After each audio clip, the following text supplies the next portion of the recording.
Hello నమస్తే to you all. ఎంతో nutrient rich అయిన ఎన్నో హెల్త్ బెనిఫిట్స్ ఉన్న ఈ గోళీ కూర వేసి ఈరోజు పప్పు చేస్తున్నాను. ముందుగా ఒక కప్పు కందిపప్పును 1 టైం వాష్ చేసుకొని దానికి 2.5 కప్స్ వాటర్ యాడ్ చేసి ముందుగా తరిగి పెట్టుకున్న ఈ గోళీ కూర 1 టమాటో 1 ఆనియన్ కుక్కర్లో వేసి మూత పెట్టేసి వెయిట్ లాక్ చేసేయాలి.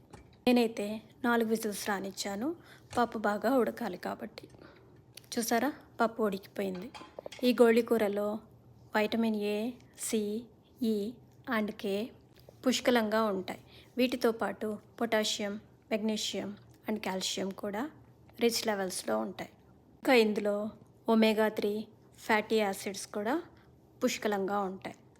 ఇవి మన కొలెస్ట్రాల్ లెవెల్స్ని రెడ్యూస్ చేసి మన హార్ట్ని హెల్తీగా ఉంచడానికి ఉపయోగపడుతుంది.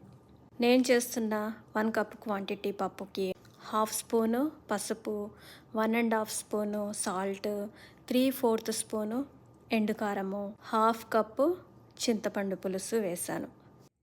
మీరు కావాలనుకుంటే ఎక్స్ట్రా వాటర్ యాడ్ చేసుకోవచ్చు. నేనైతే యాడ్ చేయట్లేదు, మాకు పప్పు గట్టిగా ఉంటేనే మేము ఇష్టపడతాం కాబట్టి. ఆ పైన పోపు పెట్టేసుకుందాము. ఈ గోళీకూర పప్పు తోటకూర పప్పు కంటే ఇంకా టేస్టీగా ఉంటుంది.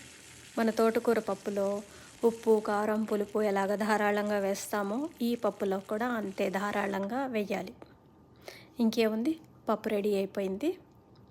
నేనైతే ఇంకా ఆలస్యం చేయకుండా ఈ గోళీకూర పప్పుతోటి నా లంచ్ ఎంజాయ్ చేద్దామనుకుంటున్నాను. Thank you so much for watching my video.